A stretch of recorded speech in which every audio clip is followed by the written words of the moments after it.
Ajo që e bën të dalloj me imanin ishte angazhimi dhe veprat e tij. Domethënë detyrimisht ishte shumë vojar, ishte shumë adhurues i madh i Zotit, ishte shumë i përkushtuar ndaj fesë.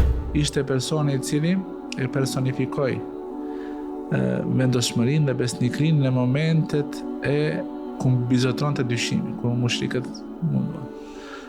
Kush është Abu Bekri? Ishte i dalluar për nga modestia, për nga mëshira, për nga bujaria, për nga mençuria, inteligjenca e tij, personaliteti i tij, karakteri i tij, gati se ka qenë i ngjajshëm me atë të Muhamedit sallallahu alaihi wasallam, po që Allah e zbriti vahjin tek Muhamedi sallallahu alaihi wasallam. Nuk e dëshmoi këtë një musliman. E dëshmoi dikush ka s'ishte fare musliman. Shpirtat e ngjajshëm afrohen njëri me tjetrin. Afrohen me njëri me tjetrin. Abu Bekri si një njeri i tillë nuk mund të riste duar kryq me thonë unë tash e kuptova të vërtetën, unë mjaftohem. Tash vetvetja më të më intereson, tjerë se më interesojnë. Po se qëllimi është me shpëtu veten.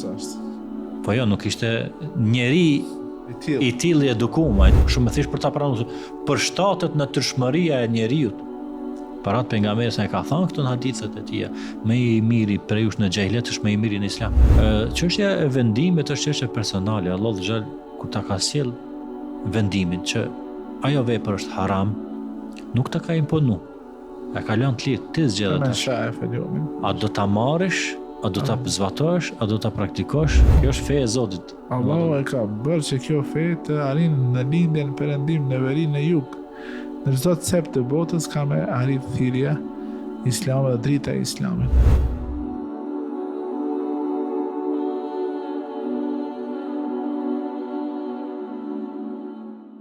Bismillahirrahmanirrahim, në emër të Allahut mëshiruesit, mëshirbërësit. Allahun e falenderojmë, mbi pejgamberin ton Muhamedit salavatet më të përzgjedhura i dërgojmë. Të nderuar vëllezër dhe motra, ju që e ndiqni podcastin Mezhlis, ju dëshiroj mirëseardhje në episodin e ri, në të cilin së bashku me hoxhën e nderuar Shpend Zeneli, do të flasim për një figurë monumentale nga historia islame. Do të flasim për Abu Bekr as-Siddiqun. Fillimisht i shprehim mirëseardhje hoxhës së nderuar Shpend, mirë se vjen në podcastin ton. Të përbashkët. Allah shpërblet, faleminderit për ftesën. Inshallah Zoti na ndihmon të shtjellojmë sa më mirë. Një moment që dua ta veçoj nga historia e Abu Bekrit është momenti i vdekjes së pejgamberit ton Muhamedit sallallahu alaihi wasallam. Ishte një moment ku shteti i posalindur islam apo i muslimanëve ishte në rrezik. Por mençuria e tij dhe urtësia e tij u bën shkak që shoqëria e muslimanëve të stabilizohet, ummeti të rikthehet në binaret e duhura dhe të vazhdojnë rrugtimin drejt përhapjes së fesë Allahu subhanahu wa taala.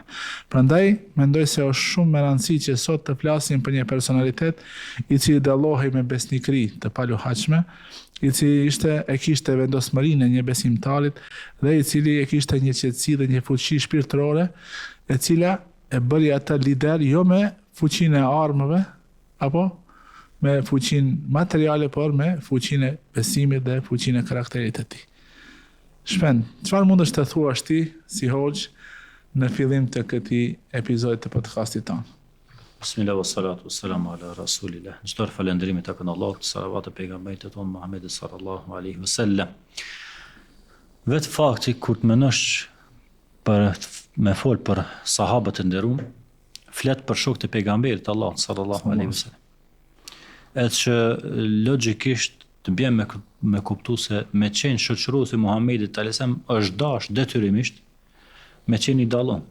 Por arsye se ka qenë vula e pejgamberisë, pejgamberi më i dallon mes në gjithë pejgamberëve, më i ngritur, më i dashur tek Allahu dhu xhelal. Dhe për ta Allah ka zgjedhur gjeneratën më të dalluar. Më të dalluar. Për këtë edhe Ibn Mesud radhiyallahu thot Allahu ka shikuar zemrat e njerëzve dhe zgjodhi pejgamberin Allah në zemrën më të përshtatshme për ta vendosur aty, do thon udhëzimin, shpalljen. Pastaj përzgjedhi prej zemrat njerëzve kush do ta shoqëroj këtë të durat të Zotit. Do thon detyrimisht është kanë e përshtatshme që Muhamedi të vjen së bashku me përkrahësit e tij që të gjithë janë në nivel bajgi të ngritur. Për shembull, pejgamberi Allahut me ato virtytet e larta, me ato lavdata të Allahut dhu xhelal, që e përshkruan në rahmeten lil alamin, mëshirë për mbar botët, është dashur që afër tij të rinë njerëz që përkojnë me karakterin e Muhamedit alayhis salam, përndryshe nuk do të shkonin zbashku, nuk mund të qëndronin si shok. Ta kenë vizionin e njëjtë, ta kenë qëllimin e njëjtë, ta kenë Kjo është shumë një përgjigje e mirë për ata njerëz të cilët i akuzojnë ashabët e Muhamedit sallallahu alaihi wasallam se kanë qenë njerëz jo të mirë.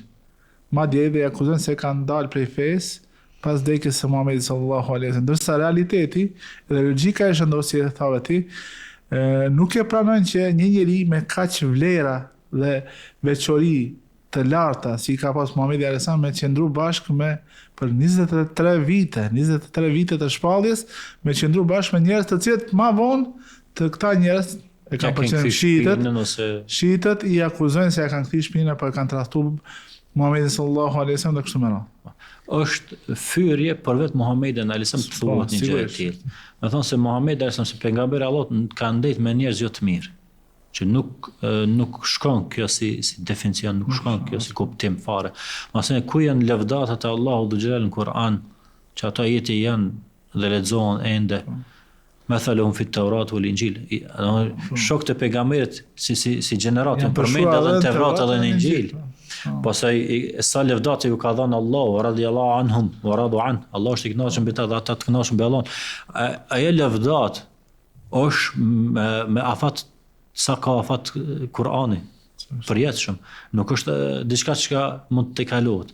Mos e pejgamberi sa për mos me lënë çështjen kaq të përgjithshme që më thon po mira e ka qenë e përgjithshme mesin e shumë sahabëve, po mund të ketë aty këtu dënikush i ka përmend me emra.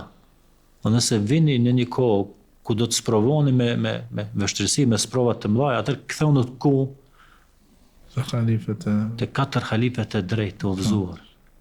I ka potencu me sa herë i ka përmend ata me emra, sa herë i ka këshillu dhe i ka bile dhe i ka çortu Mehdijin të udhëzuar, domethënë. Po edhe i ka çortu ata të cilët janë sjell keq pak me Abu Bekrin. Ose me shokët e tij. Përgjithësi, më ka thënë letë të subu ashabi, mos i shani shokët e mi. Nuk mundet të ketë këto ti hudhësh pas vesh me një konkludim që është me një koncept i cili është i huaj për Islamin. Ato kanë pasur konceptin e imamëve të pagabueshëm, i pari të cilëve është Aliu, shikoni çfarë paradoksi. Po të propaganda më shumë. Në vend se me qenë i pari prej imamëve, pejgamberi Muhamedi sallallahu alaihi wasallam jo ka thënë Aliu, pastaj djali i tij Hasani, Hussein dhe kështu me radhë. Kanë ardhur me një koncept i cili është i huaj për Islam. Në Islam çka e shëntron njeriu? Çka e ngrit njeriu? Unë ngrit besimin dhe devotshmëria. Nuk e ngrit as preardhja, as lidhja e gjakut që ka pasur Muhamedi. Ti shumë mirë din kodën e Safas kur i takon apo i tubon familjen e tij pejgamberit sa dhe i thot bijës së tij, tezës së tij, nuk ju bëj dobi në ditën e gjykimit. Nëse nuk besoni. Do thonë ju tregon se lidhshmëria e gjakut nuk ka ndonjë vlerë në ditën e gjykimit nëse ju nuk më ndiqni mua dhe nuk jeni të devotshëm. Përkundrazi, vele, do thonë sahabët e kanë vlerën për shkak se janë përgjigj thirrjes Muhamedit alayhis salam. Ndërkohë që Haxha i tij ishte armiku më i përbetuar. E familjar të afërm edhe për shembull të ke edhe raste të pejgamberët e tjerë. Djali Nuhut nuk e pranoi sepse donte Nuhut, po a detyrimisht mund ta bëjë musliman? Jo. Gruaja e Lutit atë gjithashtu. A mund ta mirte me vete? S'mund. Nuk është kjo çështja e tij. Po bile për te Abu Bekri është potencuar kjo me tekst. Të gjithë kishin hamendje për ta pranuar Islam, por që Abu Bekri në fillim. Le çështja i pari, pas nuk e ka vënë në diskutim pranimin e fesë islame. Që është i pari prej burrave që ka pranuar Islamin, domethënë prej 5 të parëve.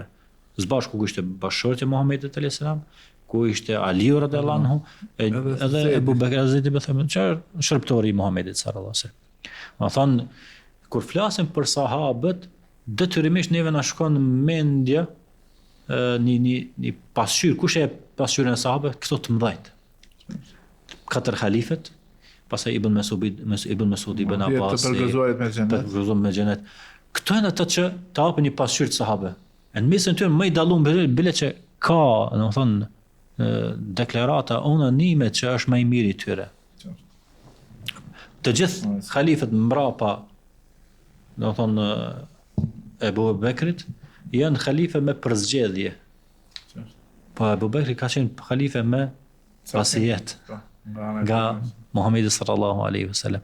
Do thonë flasim për Abu Bekrin si më i dalluar mes sahabëve, më i ngrituri, me çfarë? Me tiparet e tij, me vlerat e tij, me parimet, me moralin e tij që kishte, me angazhimet. Po është e vërtetë se ai edhe ishte më i ngritur edhe më i dalluar edhe me imanin e tij. Po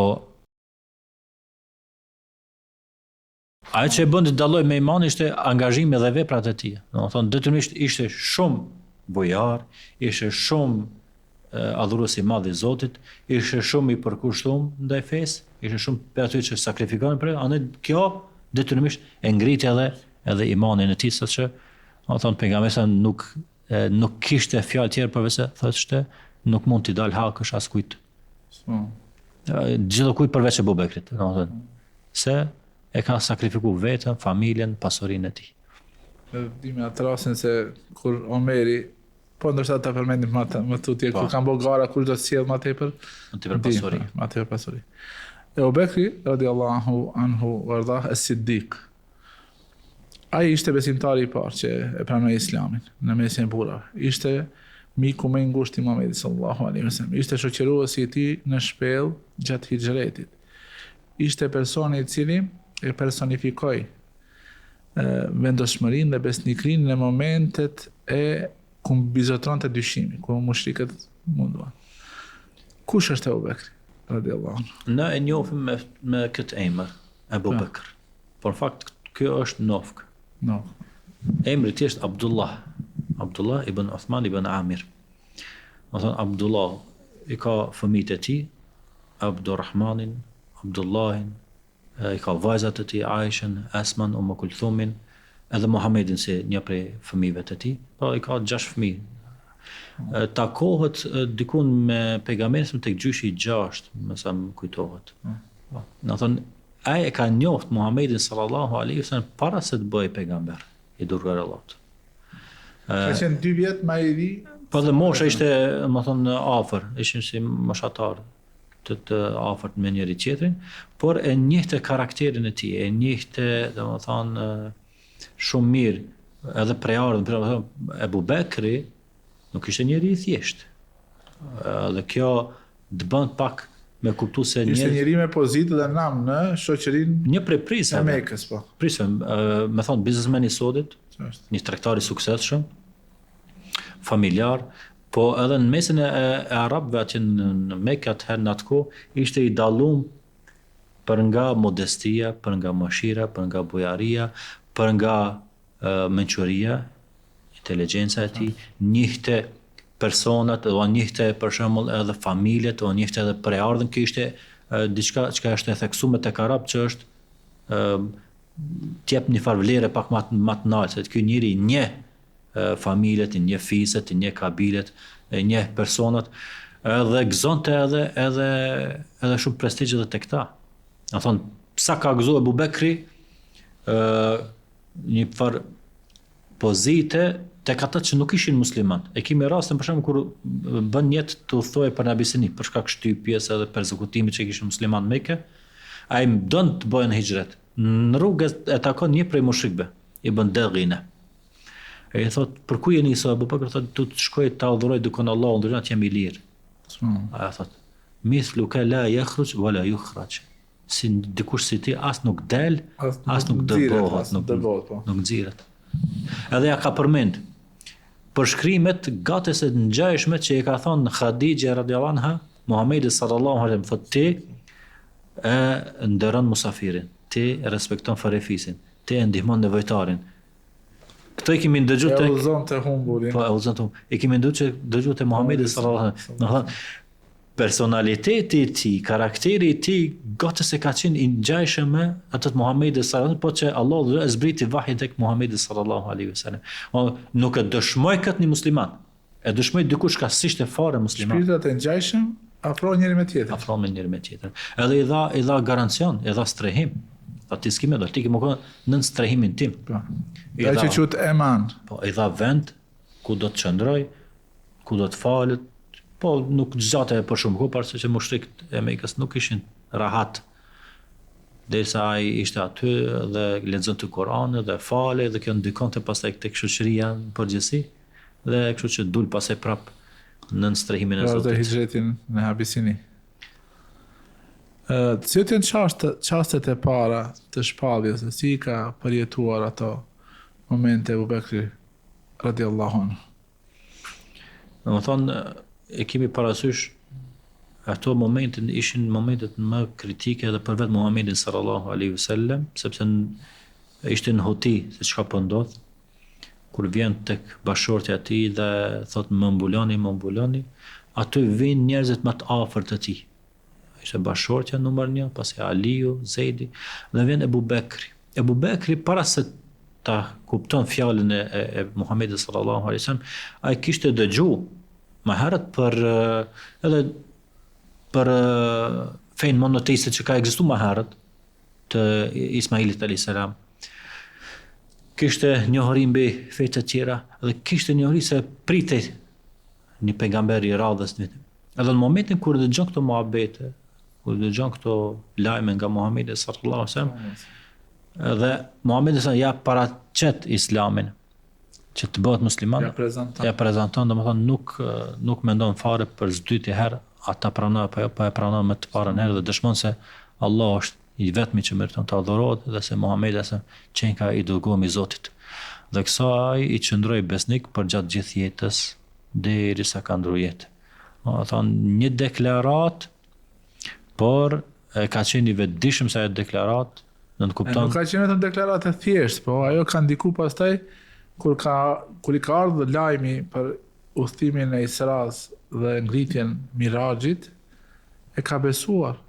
E ka thonë, unë i besoj Muhamedit sa si vjen shpallja prej mbi lart arshit në tokë, e si mos t'i besoj se e ka bërë këtë udhëtim në tokë. Ka qenë i pastër prej shumë sëmundjeve psiqike, zemrës, emocionale, të cilat i kanë pas shumë prej mekelive. Për shembull, te ka çështja e modestisë ka qenë shumë e lartë. Që shumë prej mekelive i ka penguar çështja që ta pranon Muhamedit sa mbi të si profet, nuk e ka toleruar këtë gjë shkaku i postit, pozitës, shkaku i famës, shkaku i mburjes, shkaku i krenarisë. Ndërsa për Ebu Bekri nuk kishte gjë e tillë. Nuk kishte gjë pse Allah e përgjodhi Muhamedit si profet, pse ka pas zemërgjithësi, nuk ishte familjar i tij. Modesti ka qenë në kulm. Dhe kjo i ka ndihmuar shumë që qetë më afër pranimit, më i shpejt në pranimin e fesë islame.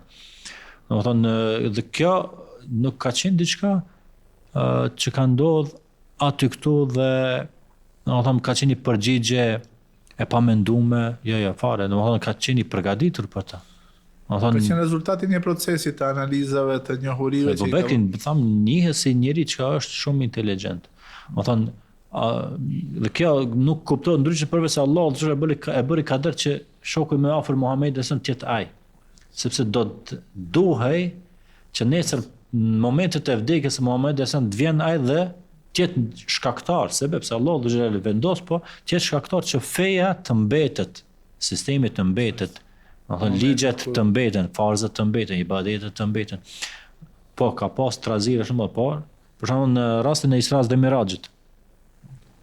Kur vinë dhe i thonë, o Ebu Bekr, ai të ndëgjuar çfarë po thot Muhamedi, shoku jot Muhamedi, se për një natë ka shku dhe ka udhëtu në Kuds dhe prej Kudsit ka udhëtu në mbi 7 kaçije. Përgjigjja është e thjeshtë. A e ka thonë ai? Nëse e ka thonë, atë unë besoj që Allah do të zbret Kur'an e nuk po ndodh kjo. Përdori logjik. Një e konfirmoj, e vërtetoj burimin e lajmit. A është e tillë? Nëse është burimi i fesë, është ajeti kuranor, është hadithi i saktë, a ka hapësirë këtu për të diskutuar. Nëse e ka thonë, pra mbetet një lloj dyshimi se mund që transmetuesi ta ketë pështjelluar lajmin, ta ketë ngatruar lajmin, nëse e ka thonë, ty mund të mos besoj, ama i besoj Muhamedit se sa e ka thonë atëherë s'ka dyshim. Ai që ka përcjell lajmin mund të jetë ndryshuesi i lajmit. Masoj krahasimi, analogjia. Kjo është një problem sot faqet ndërprej, është shmend. Njerëzit me njëherë zhyte në analizën e fjalës edhe lajmit pa u vërtetu. Ebu Bekri si ka për ka thonë, a e ka thonë? Nëse e ka thonë. A e ka lënë Ndërsa ne na vjen lajmi, automatikisht e fusim në veprima di edhe. Hapësirë se mund personi për cilësi të ketë bë ose qëllimisht, të ketë shtuar, ose të ketë harruar, ose të ketë gabuar. Se historia e dëshmon këtë, se njerëzit kur kanë folë për profetet, shpeshher kanë shpif. Ka shpif. Edhe ki ka qenë i përgatitur, prandaj ka thonë, nëse ka thonë, e ka tregu atë nivelin e lartë në shtrime dhe besnikris, dhe ati momentit ishte ai moment kur e meriton edhe nofkën e re, i sinqerti. I parapri. Kur ndodhe ajo? Ajo dasht të kaloj ditë edhe javë, ishte moment. Përgjigje e parë, nëse e ka thonë, është fjale Muhamedit, është ai që e tregon, u kripu, pasi Kurani erdhi me shpallje. Muhamedi sa më ja tregoi ngjarjen sahabëve.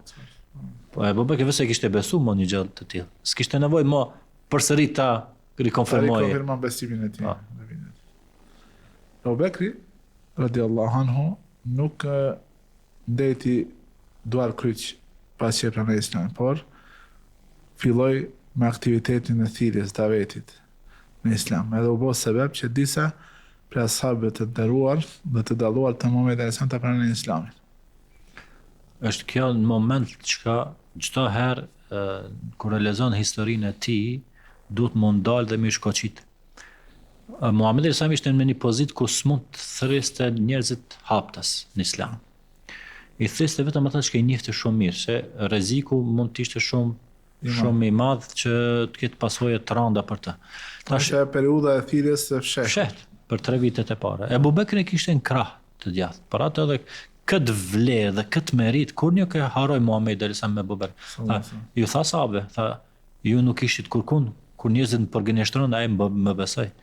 Kur njerëzit më lenin kurkun ai më ndihmoi me pasurinë e tij. Për shkak meritën e njerëzve mos u humb. Njihja pozitën, njihja çdo herë të mirat që ti ka vënë, mos më kanë po përbuzës i të mirave edhe bukshkel si thonë te na, sepse ka qenë momenti vendimtar ku është dashur aty me qenë. Ebu Bekri si një njeri i tillë nuk mund të rriste duar kryq me thonë unë tash e kuptova të vërtetën, unë mjaftohem. Tash vetvetja më të më intereson, ti s'm intereson. Po se qëllimi është me shpëtu veten. Po jo, nuk ishte njeri i tillë i edukuar, ai nuk ishte zhvilluar i tillë, nuk ishte rrit i tillë. Ai kishte tejkalu veten në shumë raste. Edhe interesant është çështja kur davetin tash në fillim, në fillet e para të Islamit, nuk po e pranojnë tash këta njerëz 5 prej përgëzuar me xhenet janë në dorën e Ebu Bekrit. Thotë diku ndaj 30 persona kanë pranuar fen prej tij. 5 prej tyre ato që i ka përgëzuar Muhamedi sa me xhenet në këtë botë. Uthman ibn Affani, Abdurrahman ibn Aufi, Talha, Zubairi edhe Saad ibn Abi Waqqas. 5. Që janë bërë më të dallum në fe pastaj. Saad ibn Abi Waqqas, Uthmani ka qenë khalifi e pejgamberit. Khalifi i tretë. Abdurrahman ibn Aufi ka qenë njohur si ndihmës shumë i madh i tregtari i madh. Saad ibn Abi Waqqas ka qenë udhëheqës i ushtrisë që e kanë poshtë perandorin perse në kohën e Omerit edhe. Dhe këto sahabët ngritën. Të dalluar, ta ka qenë mbrojtës i pejgamberit në momentet më kyçe në betejën e Uhudit dhe kështu me radhë. Kur ta menosh, a thu si u bënën këta ta marrin lajmin pe Ebu Bekrit dhe për shpejt kohë ata të bënë musliman. Si arriti Ebu Bekrit të bëj ka vetja? Si arriti ai ti bind ata? Po nuk është e thjeshtë. Se edhe ai ishte momenti i padrejtësisë, si njerëzit ishin të zhytur në errësirën e shirkut, një ignorancë e madhe. Po, edhe personalitetin e Ebu Bekrit e kanë pas parasysh kush është. Shumë e fuqishme kundër Muhamedit sallallahu ka qenë në ato momente, po. Nga familja e tij e ngushtë. Po dyshim.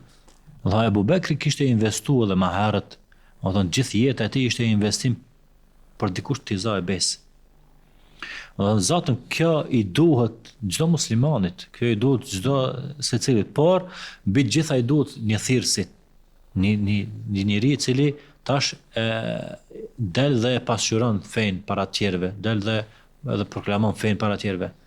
Ai detyrimisht nëse është njeri i tillë duhet më herët ta ketë rregullu veten. Nuk mundet dhe nuk do të kishte ndodh Ebu Bekri ta binde Osmanin sikur ndonjëherë ta kishte mashtruar me dajetës. Sikur ndonjëherë ta kishte gënjy. Sikur ndonjëherë të ishte sill në mënyrë shumë të vrashë dhe vorgallën dhe ti. Ja, po çdo herë ka qenë ana ti pozitive. Dhe momenti kur vjen se i thot ka ardhur një profet Muhamedi se ka ardhur shpallje, ka ardhur Xhibrili, kështu. Këto janë urdhnat e para. Shumë më thjesht për ta pranuar. Për shtatët në natyrshmëria e njeriu. Para pejgamberit sa e ka thënë këto në hadithet e tij, më i miri prej jush në xahilet është më i miri në islam. Po, është xahilet. Nëse kupton fen. Është xahilet, ama ka dikush xahilet dallohet me besnikëri, dallohet me fjalën e dhënë, dallohet, domethënë me shumë tipare të mira. Me shumë tipare të mira. Kjo pastaj kur vjen udhëzimi, kur vjen asë shumë për shtatët. Për shtatën një tjetrën dhe fare nuk e vend diskutim, për ata nuk ka qenë fare problematike me thonë se ekziston vetëm një Zot, me pranu këtë logjik e pranueshme. Për Muhamedit është Sadiqul Amin. Tamam, në rregull. Çfarë në urdhnat? Fardhon, bani lidhje fisnore, mos i vritni fëmijët, adhuroni vetëm Allahun e tjera. Po këtë në rregull është. Çfarë ka të keqe pse? Ama ti kur ti thosh kriminalit, kur ti thosh aty të keqet, zullumçarit, edhe ai që mirret me pasuri të ndaluar me haram. Ti thosh se Allah ta ka bë haram këtu, ai tërbohet, se nuk don me ndal haramin e vet. Për shembull sot një sulm i madh ndaj fesë islamit që bëhet për atyre ku i thosë se Allah dhe ka ndaluar rakin, e ka ndaluar alkoolin. Edhe thash ai nuk mund ta ndalojë vetes atë, edhe fyn fen pse ai pi vet alkoolin. Pse nuk është natyrshmëria e gatshme me pranu këto urdhra të vetë që janë urdhra të pastërta dhe vetë sa herë për ta ngrit. Që e fisnikron shpirtin e njeriu, domethënë e bën të jetë ta grumbulli i parë i sahabëve ishin të tillë, që ishin të përgatitur bëre për Abu Bekrin, masimi e lë këtu në periudhën edhe para islamit dhe në fillet e islamit, përmendet për Aishës radhiyallahu anha thotë, kur se kam pa babën tim duke pi alkool. Kur thotë se kam pa babën tim duke rrasë sejdë në idhulli. Të tillë ka qenë edhe Muhamedi alayhis salam. Pra ishte një grumbull i shoqërisë. I pari për ty me Muhamedi që nuk pajtohej me rrethanat dhe me zullumet dhe me rendin që po ndodhin në Mekë para islamit. Ky e dallon Muhamedi alayhis salam se ai u zhyt në mënyrë aktive për ta përmirësuar shoqërinë, për t'i bën ndryshimet të nevojshme. Ta largojë shirkun, ta largojë padrejtësinë, ta largojë ato përfitimet materiale të paligjshme, sigurisht e kamata dhe alkoolin që e prishte boshtin kryesor të shoqërisë. A ka pas njerëz që nuk janë pajtuar me to, po normal, çfarë do të ketë, edhe atë ka pas. Do thonë Ebu Bekri e pranoi, po Ebu Xehli nuk e pranoi. Dhe pastaj e pranoi Osmani ibn Affan, nuk e pranoi Ebu Lehebi, nuk e pranoi tjetër. Ata qëndruan. Thjesht është çështje e pranoi. Po disa me vonesë. Ebu Lehebi nuk e pranoi. Disa me vonesë. Çështja e vendimit është çështje personale. Allah xhall kur ta ka sjell vendimin që ajo vepër është haram, nuk ta ka imponu. A ka lënë të lirë ti zgjedh atë. A do ta marrësh, a do ta zbatosh, a do ta praktikosh urdhin apo do të refuzosh? Do ta anashkalesh. Atëherë është në dorë tonë. Ama pse Zoti neve na kufizon? Jo, nuk ka kufizuar Zoti. A do me qenë xhenem li, nuk nal kurkush, a do me qenë i keq, a do me kanë zullumçar, a do me kanë vrasës, s'u nal kurkush. Zoti çatojnë të e bosë dynjaja. Dynja sa të ka për keq shembull ka shumë. Po kush është ai që po del dhe po i lufton këto fenomene negative? Tregojnë domethënë thojza kreativitet në keqbërje. I zgjedhin do mënyra të reja kreative vetëm se apo keq njerëzve edhe me largu nga rruga e drejtë. Ndërsa njeriu i natyrë, që është në natyrën e pastër, ai e njeh se diçka është e mirë apo nuk është e mirë. Allah ja ka dhënë këtë mekanizëm mbrojtës që ai ta dallon se çka është e mirë për to dhe çka nuk është e mirë për këto njerëz kanë qenë në atë natyrshmërinë e fesë islam fitra. Që e quan Allah në fitra Allah i të shmëria mirë, e shëndosh. Ande Abu Bekri ka gëzuar në natyrshmërinë e tij. Dhe kjo rrezon me të madhe atë akuzën që bëjnë shumë prej njerëzve se islami në fillim veç me dobet është ngritër. Jo, Abu Bekri nuk ishte i dobt. Ishte prej të parëve.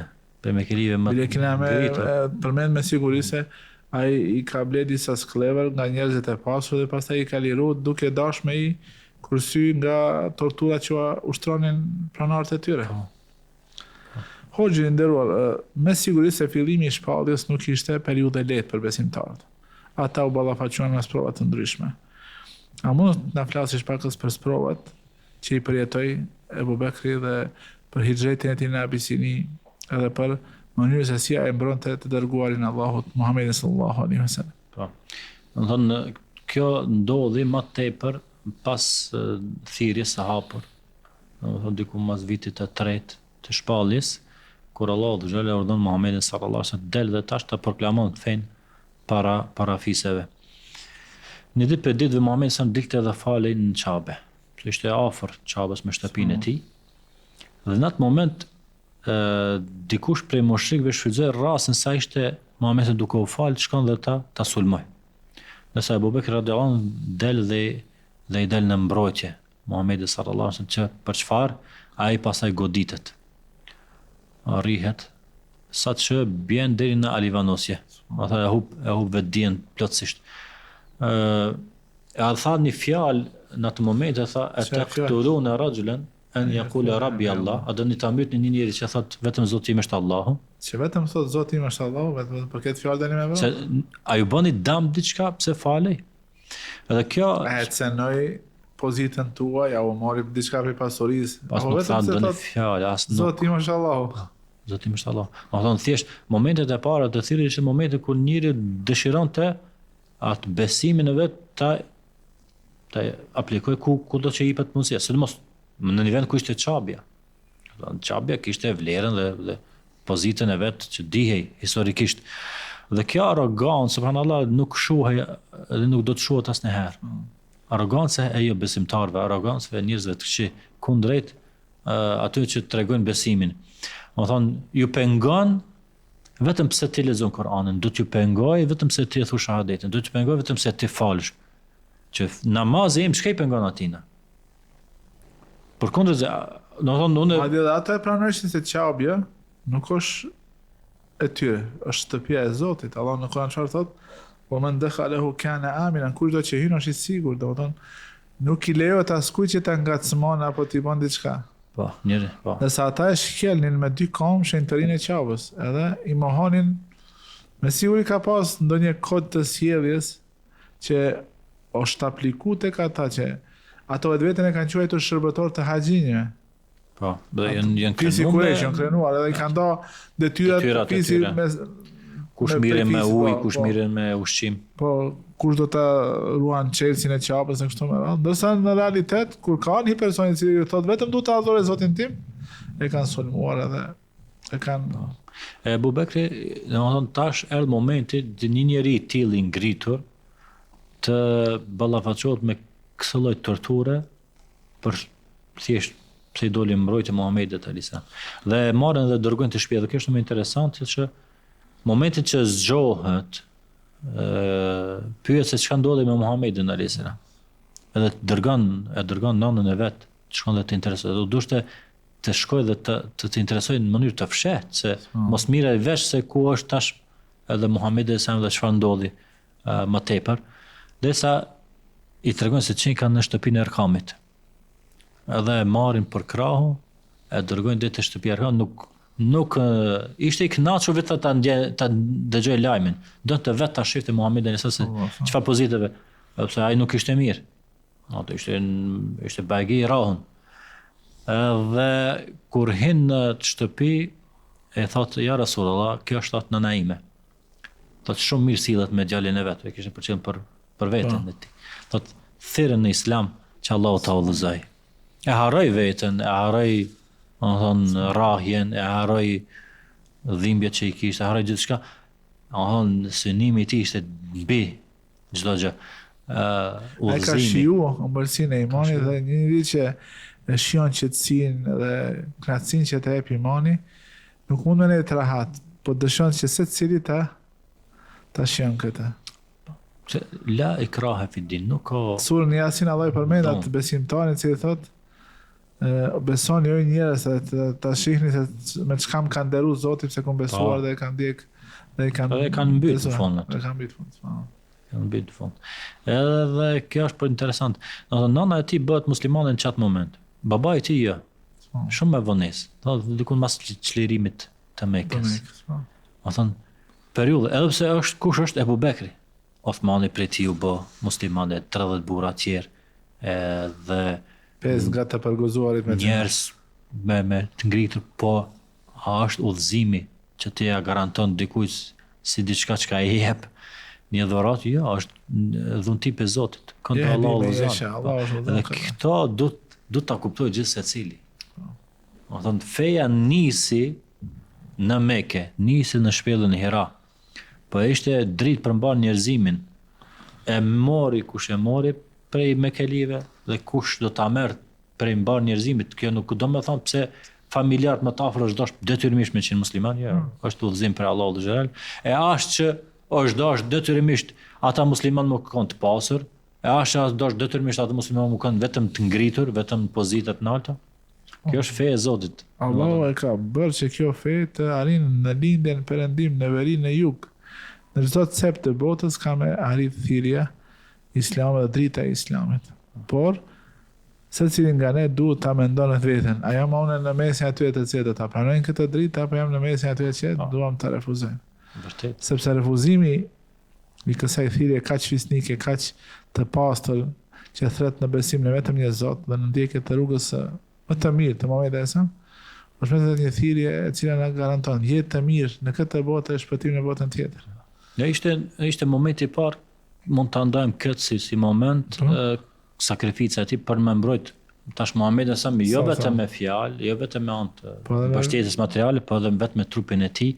Një momenti i parë, momenti i dytë, ajo që e tha më herët, u mundua të bën hijret për Nabisini, do ishte gatshëm të dalë edhe prej Mekës. Përsëri hera e tjetër, hijreti për në Medinë. Edhe ai dëshironte më të largoj. I tha pejgamberit sa mos shpejto, se ndoshta Allahu do të bën ty shoqërues timin për në hijret. Nuk kishte gëzim më të mirë për ta.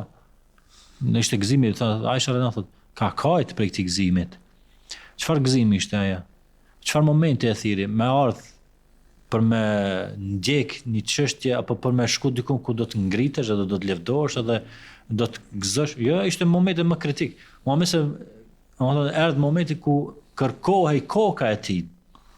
Domethënë dvritet përfundimisht dhe ti bashkohesh asaj propagande, domethënë me radhë viktime, domethënë është njëjtë sikurse sot pranosh të ekzekutohesh, të pranosh burgun.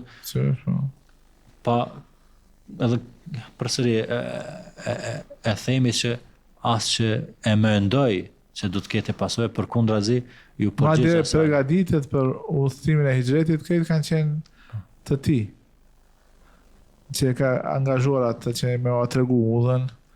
Pastaj vajza e tij desa kanë qenë në shpellën. U ka qenë ushqim. Ose djali vet i ka fshi. Ka fshi trajet që mos ta zbulojnë se nga ku do të jenë edhe kur ti ishin brenda shpellës. Do thënë ato kafshët që kuaj që i kanë pas për udhëtima kanë qenë deve. I ka siguruar ai. Erdhën me kelit, saqë ishin mbi shpellë. Po mbi shpellë. Tha ja Rasulullah, sikur njëri pyetën veç kam të veta ti shikoje, do të na sheh. Një ndodhi e shkurt, por që i dha përjetësi Kurani famullat. Domethënë Allahu dhe xhel çat ngjarjen dhe ngjarjen e Abu Bekrit bashkë me Muhamedit e la që ajo të përmendej në Kur'an deri ditën e Kiametit.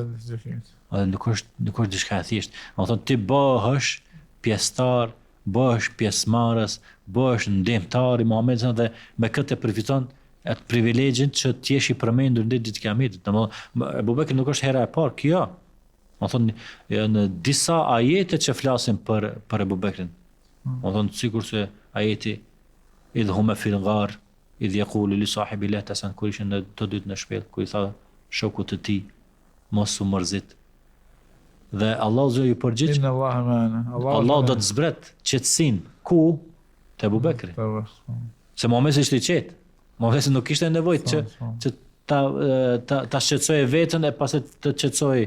Jo, qetësia zbritet nga Allahu dhe tek Abu Bekri. Allahu dhe e ndihmoi. Allah, pejgamberi dikën se Allahu e mbron për njerëzit. Wallahu ya'simuka Minan nas. minan nas. Allah të ka mbrojtur, do të ka siguruar ti pa prekshëm për njerëzit. Është e vërtetë, nuk ka qenë vetëm Abu Bekri. Aliu radhiyallahu ka vënë kokën një stok. Po. Do thonë në atë moment ku shpata është afër kokës së tij, kur e kanë pasur nuk është Muhamedi, po është Muhamedi sa po është Aliu radhiyallahu anhu. Të gjithë e vëndun vetën në rrezik. Në rrezikun më të madh që të likuidohej njeriu dhe të vdiste, por kjo ishte për ta përzgjedhur për Allahu dhe ishte gëzimi më i madh. Do thonë e tregon edhe Abu Bekri përmes këtyre ngjarjeve, por atë mendoj që këto ngjarje dhe përzgjedhja e pejgamberit të Abu Bekrit, vetëm Abu Bekri ti shoqëroi si ti për në hijret. Po siç e ditë se çka ndodhi më herët për momentet e para pranimit të Islamit, tek çështja e Isras dhe Mirajit, edhe çështja e ndihmës së tij, lirimit të varfërve, lirimit i skleverëve, ndihma që përgatitje nga Muhamedi për këtë burr të madh që nesër atë barën e Islamit ta lëm mbi të. Se çdo herë me vetdije që në ditë për ditëve ndoshta mund të ndodha ajo që të vdiste Muhamedi dhe do të mbese bara mbi dikën tjetër. A mund tash të flasim pak për bujarin? Abu Bekri as-Siddiq radhiyallahu anhu ishte një personalitet tek i cili ishin bashkuar këto dy cilësi, modestia në kulm, po ashtu në anën e kundërt ka qenë njeriu i pasur, tregtar, i cili ishte i gatshëm që krejt pasurinë e tij të shpenzon në rrugën e Allahut subhanahu wa taala. A mund të përmendesh këtë rastin e lirimit të skleverë apo të robërve që ishin duke u torturuar nga pronarët e tyre? Ka pëlqy një shpjegim që pa ta dëgjue, thot na kur flasëm për Abu Bekrin, çdo herë neve na parafiturohet një person i pasur. Edhe këtë kemi si përshtypje. Por brenda biografisë së tij nuk e shohim se çdo herë ka qenë i pasur. Se ishte momenti kur Rasulli këtë pasurinë tek Muhamedi sallallahu alaihi wasallam, tha s'kam lënë tek Allah, tek familjen vetëm se Allahun dhe pejgamberin e tij. Çdo gjë ka qenë i gatshëm me shpenzu. U largu për Mekës me çato që kishte me vete, nuk mor kur gjatë më tepër. Për në Medinë, zbashku me Omer në Mekë, zbashku me Omer dilnin dhe i lidhnin barçet e tyre me gur. Për shembull, na e dim se që i pasur. Është kur ka qenë pasaj halife, e ka menduar një herë të merr një kohë të lirë brenda ditës që shkon të bën tregti se nuk i del pagat që të mban familjen, derisa ja cakton një pasuri për shtetit që ai qëndron në pozitën profesionale e tij, po. Vetëm se mos largohet prej, ana e dim se është i pasur. Çfarë ka qenë i pasur? Sa subhanallahu xher njëri kur është i gatshëm të kontribuojë për dinën e Allahut dhe as shumë, do thonë Allahu zot e bën të pasur. Dhe në zemrat e njerëzve është njëri i pasur, është njëri i lavdëruar çdo herë. Gina el-qalb, pasuria e vërtetë është pasuria e zemrës. Ajo zemra aty ka qenë e pasur me iman, me mbështetje tek Allahu, me dashurinë ndaj Allahut dhe të dërguarit e tij. Kjo është pasuria e vërtetë. Që sot fatkeqësisht u mungojnë muslimanët pasuri në Mekë, por nuk kishte arrit pasuria që atë Abu Bekrin pasuria të ndikoje tek ai, as të dirigjoje, as ta largoje prej se shiko, ishte edhe rrezik ekonomik të nëse bëhej bashkë me Muhamedit alayhis salam. Ato falimentimi ke pas garantuar. Atë bojkotin e gjatë kanë pas familja e Muhamedit. Sa është sot i gatshëm një musliman të bëhet shembull sot do pak në këtë aspekt. Thonë unë jam i gatshëm me pas në humbje mujore, me ca cifra të vogla, vetëm të qëndroj i pasër, vetëm të qëndroj halal, vetëm të mos i përlij durët e mia. Ose Abu Bekri ishte gatshëm të falimenton. I liroi robt, që nuk mund të shihte ata të ekzekutohen, persekutohen, të vriten kur e pa Bilalin radhiyallahu anhu. Shkoi dhe pagoi me çmimin sa kërkoi. Bile ata çka i than? Tha vallahi tha o Abu Bekr. Tha na kena pas më tashit edhe për një prej monedhave që i kanë pas dirhem. Tha vallahi tha të më kishë lip edhe 400 i kisha thënë. Unë kam pas 1 mijë liru, nuk është qëllimi të cifrat, të çmimi. Do thonë që edhe vetë babai i tij e ka kritiku, ka thonë, "O baba, kështu do bëj djalë." Të ketë pasurinë të dosh me harxhu, të i liru gra e pleqe, fëmijë, njerëz dobët. Bile ta kishë liru do një të fortë që nesër do të gjendet. Na mendojmë me këtë logjikë.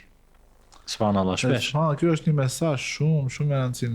Jetojmë në një kohë ku njerëzit sprovohen me çështjen e pasurisë, me çështjen e financës. Edhe pse, alhamdulillah, kushtet jo ndoshta 10 fish, po ndoshta 70 fish i kemi më të mira se sa kohën e Muhamedit e sa.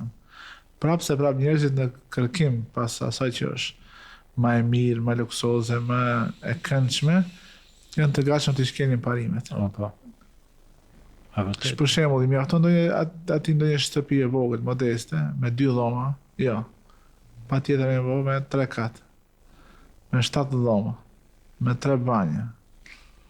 Edhe kur e shef vetën se nuk ka takat me e bë atë, atëherë fillon ja zbukuron vetes çështjen e kredisë, çështjen e borxhit me kamat, çështjen e domethënë pasurisë të pa. Kënaqet me kurxha. Subhanallahu, nuk e kuptojnë se bereqeti nuk është në sasi. Bereqeti është në cilësi, se si i ki fitu ato para.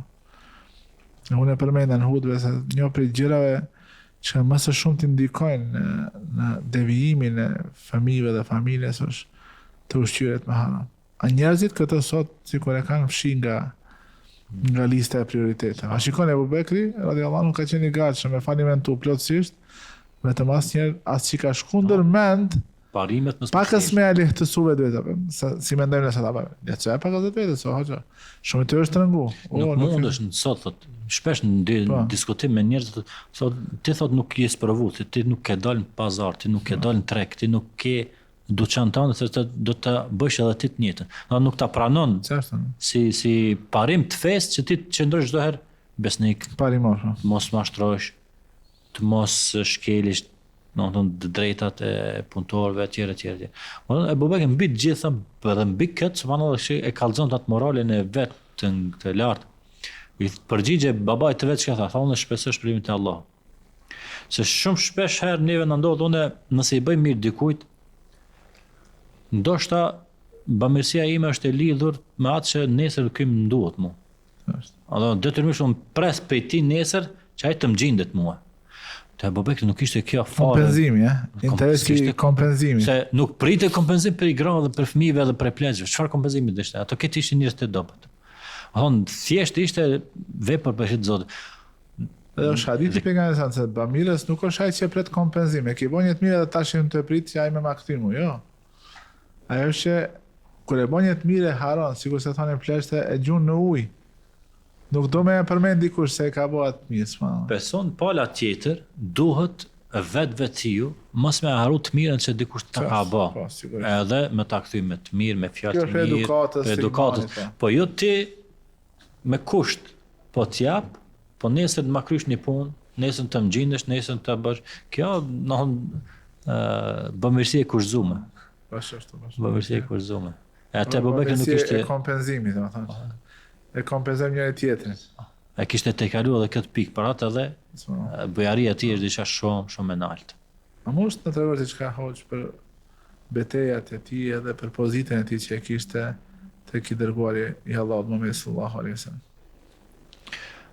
Po këto betejat kanë ndodhur pas hijrit, domethënë pasi që vetëm se vendosën në Medinë. Hijri e përmendëm pak a shumë. Po, ishte ndodhia prej te Mali Thaur dhe pasaj të kalimi gjatë rrugës, po atë masën më nuk kam pas rreziqe, përveç momentit me Suraka ibn Malik, që don Allahu xhelala fundoset kalit i në zallë në shkretin dhe nuk arrin që ti kape ata të dytë. Atje përgazon Muhamedi me diçka që është realizuar në kohën e Omerit. Po, të do t'i vesh 2 hallkat e Kisrës. E Kisrës. Ajo u realizoi. Nuk kishte moment, nuk kishte qaste, nuk kishte, jo që prej më të thjeshtave, po edhe për aty me më të rëndave që Muhamedi se nuk i kishte afër Ebu Bekrit. Nuk kishte betej, nuk kishte as ndonjë ndodhi tjetër, përveç se afër ti, jo vetëm se afër, po këshilltarin e parë ka pas Ebu Bekri. Kur ishte në Bedër, me ta u këshillua. Bile Ebu Bekrit e kallëzonte atë dhemshurinë e tij për Muhamedit alayhis Kur salam. bëj këtë dua. Për duan që insistonte Muhamedit se Allahu do të ta ndihmoj se nëse këta shkatërrohen se kush do ta adhurojë tjetër përveç njerëzve. Edhe në Uhud atë ndodhia kur ndodhe përzierja, nuk dihe më se Muhamedi a mbeti gjallë, qëndron një grumbull i vogël rreth pejgamberit, një prej tyre Ebu Bekri. Tek marrëveshja Hudebijës, pastaj Ahzabi më herët. Te Hudebija për shembull, më interesant është kjo kur Omer edhe nuk pajtohet që të bëhet marrëveshja. Atëherë Ebu Bekri e te kalon. Shiko, i mirë, i but, i mëshirshëm, bujar, fisnik, a në momentet ku duhet të tregohej, në thonë guximi dhe trimnia, nuk kishte aty hapësirë për me hesht, as për t'ja bë hatrin dikujt. Tha, o Omer, qëndron vendin tënd, kjo është Rasulullah. Allah ka urdhënu, dhe Allah nuk do ta humb. Këto janë momente ku ti kupton se çfarë Pse është i pari. I pari. Pse është më i miri. Si ka menduar gjërat? Marrëveshja po ndodh në Hudebije. Kuptimi i marrëveshjes duket se është dëm të muslimanëve. Dëm të muslimanëve, se po lëshohet shumë pej për asaj. Edhe shpesh mund të ndodh neve se në disa prej gjërave Allah e çon fet. E çon fitore. Disa prej gjërave neve mund të na duken se po humbmi, po dështojmë, po hecim për para, nuk jemi me kohën, shumë gjëra, ama valla qëndra aty ku ka thënë Allahu, se aty ka më qenë fitore. Shpesh ata njerëzit sot mendojnë se nëse nuk je sprova, nëse nuk je luftuar, nëse nuk je kishu asnjë betejë, se kjo nuk është, do të thonë është diçka i dyshim të udhëzimit jot. Nëse pejgamberi sa më ka pranuar vetëm për shkak të asaj anëpushimit 10 vjeçar, që do t'i ketë duart e zgjidhura që ta përhap Islamin. Kjo e ka pranuar si një dhunti shumë të madhe. Se shumë është më vështirë që ti me bë davet në kohë kur je në konflikt. A sa kur je i lirë, atëre shumë të hapen. Konflikti çdo ka humbje. Edhe shumë nga sukseset e davetit të Muhamedit ka ndodhur pikërisht në këtë periudhë. Njerëzit e kanë pranuar Islamin dhe kanë kuptuar se prishja e marrëveshjes ishte në favor të muslimanëve pastaj, për edhe u bë çlirimi i Mekës. Ndërsa mund ta quajmë kështu vendim, ajo, si më thon, ngjarja më vendimtare për Ebu Bekrin për ta shfaq veten se kush ishte momentet e para kur ndroi jetë Muhamedi sallallahu alaihi wasallam. Atë moment kur kam bizotruar në Medinën një qetësi absolute, një frikë, një heshtje e madhe, dhe dele Omer edhe thotë nuk guxon kurkush me thonë që ka dek Muhamedi alayhis salam. Dhe ka shkuar te Zoti dhe të kthehej. Sikur se Musa i cili shkoi tek Allahu Dhu Xhelal, qëndroi për 40 net. Dele Ebu Bekri dhe i rikonfirmon apo i rikujton muslimanëve se Muhamedi është ai i cili ne vullosin zemrat tona tauhidin dhe imanin. Besimi. Ua potencoj ajetin Kur'anit që Omeri tha sikur se ta kisha dëgjuar për herë të parë. Wa ma Muhammadun illa rasul. Me fejmat. Po nëse ai vdes, ato të ktheni mbrapa ose vritet. Ma thonë edhe ju tha fjalën e madhe, tha kush e ka adhuruar Allahun, Allahu nuk vdes. Kush e ka adhuruar Muhamedit, të di se Muhamedi sa ka vdek. Çka fjalë është për fjalëve që ai ka përzgjedh, e ka formulu, po popujt e mëhershëm gabimin e kanë bërë te pejgambert se nuk e kanë pas ç't bindje, ç't iman, ç't tauhid. Edhe kanë shku disa i kanë bërë pejgambert hyni, zotra. Ebu Bekri u kujtoi njerëzve, o njerëz. Muhamedi sa më njëri ka ndrujet. Vdiq. Pranoni. Nuk guxojmë ata, hynzojmë tash. E as të tërhiqemi mbrapa. Ishin momente ku duhej dikush, kush mund të dalte përpara Omerit? Tjetër kush. Kush guxon të mi aktiv fjalën e tij. Ama Abu Bekri pa. Me qëndrimin e tij të palekundër. Edhe Omerin e qetësoi, edhe Omerin e ulin pozitën që duhet ta pranoj faktin që Muhamedi sa tash ndroi jetë. Edhe e thirrën më një herë, saqë ai u anku tha, na ende jemi duke përgatitur Muhamedin dhe sa pejgamberin ton për ta varros, ju po më theni, po më zini me punë tjetër, thatë jenë mbledh njerëzit për me vendosë se kush do të jetë udhëhes tash e tutje.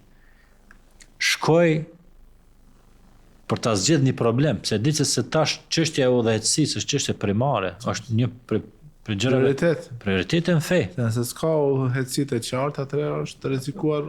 Po, prishet më herë, boshti është përderdhi. Po. Jo për ta fituar për vete, po u propozoj, sepse i dinte hadithet e pejgamberit e se çështja e fesë, që e udhëheqësisë ka mbetë tek khilafetit të Kureshit.